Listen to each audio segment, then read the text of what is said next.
Dans cet exemple, nous allons construire un cercle de rayon 5 et un arc de rayon 10 et des lignes.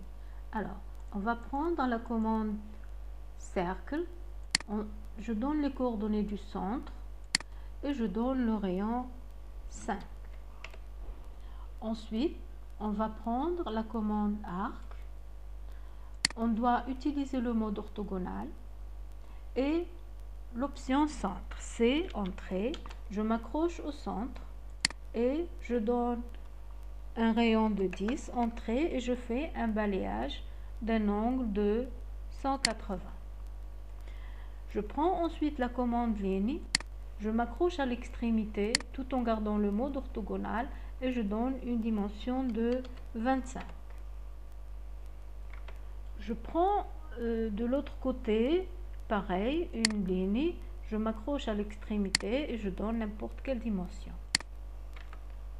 Je prends ensuite des lignes pour la construction, donc je m'accroche au centre, je prends une ligne orthogonale, dimension 45, je glisse le curseur vers la gauche et je prends une dimension de 30.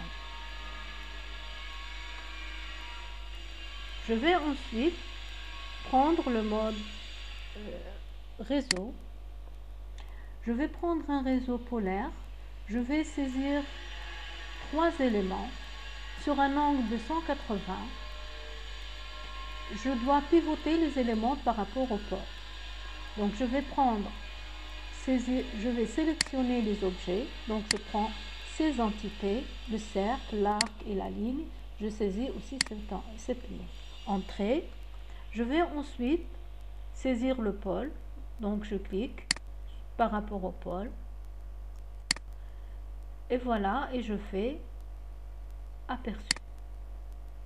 Donc je fais ensuite échappe et je fais OK. Je prends ensuite la commande raccordement.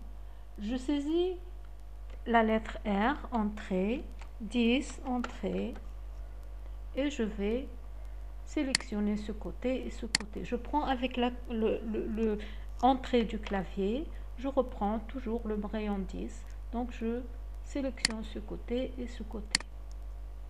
Je prends la commande arc, je saisis l'option centre, entrée, c'est entrée, je m'accroche au centre, je m'accroche à ce point et je fais un balayage.